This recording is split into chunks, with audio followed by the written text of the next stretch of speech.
Good evening, everyone. Hope you're doing well and survived the Instagram and Facebook going down. I didn't know I was actually going to be able to do this tonight. So tonight, just wanted to chat about what I'm going to do to mitigate some jet lag on an upcoming trip. So that was actually how I initially got into this biohacking and health optimization scene. Was back in 2017. Was going on a trip over to Asia, long flight. Was trying to figure out how not to die from the jet lag and did some research. Came upon the blue blocking glasses and warm on the plane. Looked like the Unabomber, had a hoodie, red glasses on. Nobody bothered me, and when I got to Asia, jet lag was maybe about 1/3 as bad as I expected. And when I got back from the trip, did a deep dive to figure out why the jet lag wasn't as bad when you control your light environments, and ended up where I'm at today, really understanding how photobiomodulation and circadian rhythms can really help optimize your mitochondrial function. And if you keep your mitochondria happy, then your body tends to do well. So what am I going to do for upcoming jet lag mitigation? I've kind of added a few things to the protocol. So one of the biggest things that jet lag is an acute circadian rhythm mismatch. It's basically like doing multiple fallback, spring forward, daylight savings times. Your body was not evolutionary designed to skip 12 time zones in the same day. So you have to kind of first figure out, what do you try to do on the other end. So my first hack is just having a watch, non-Apple Watch, nothing EMF, just an old school watch. And once I get on the plane, I set it to the time of wherever I'm going, and then I start living like I'm at that location. And so you really need to control your light environments, the timing of your food. There's a few other things we'll chat about. So start with the light first. So I will probably use an app called Time Shifter. They do have a kind of free trial if you want to play around with it. The Time Shifter teaches you how to do all these things. Once you've done it a few times, you may not necessarily need it as much.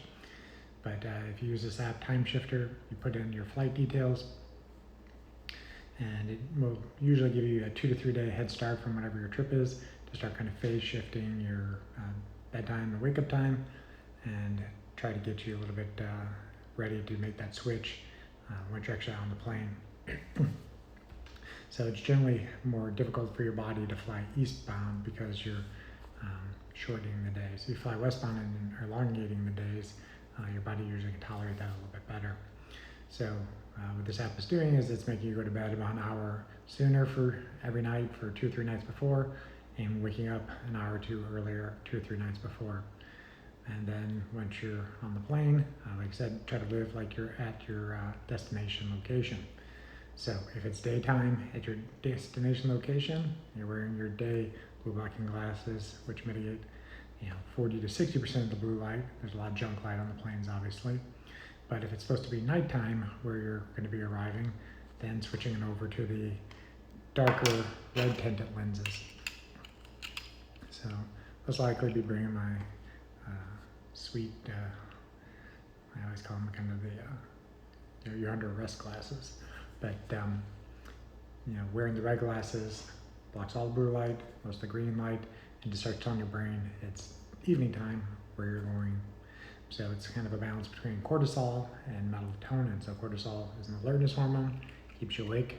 Melatonin is the hormone that initiates sleep, and then is actually a very powerful antioxidant and helps keep the circadian clocks running. So basically it's fuel for the mitochondria to repair themselves at nighttime.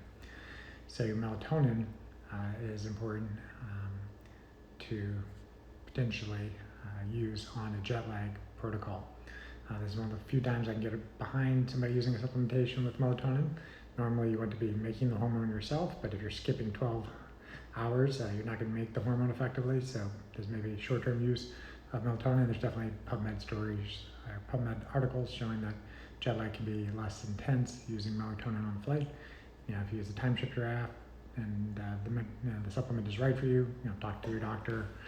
If it is right for you, they can tell you what dose and route of administration, but you would use it on the plane when you're basically trying to tell your body it's nighttime where you're going. Won't necessarily make you sleep better, but it just helps you not rust as much. You're not going to oxidize as much on the plane. But we'll try to help you the night after you get to your location to try to keep setting that clock. So you may want to consider melatonin on the flight. Caffeine, is a stimulant.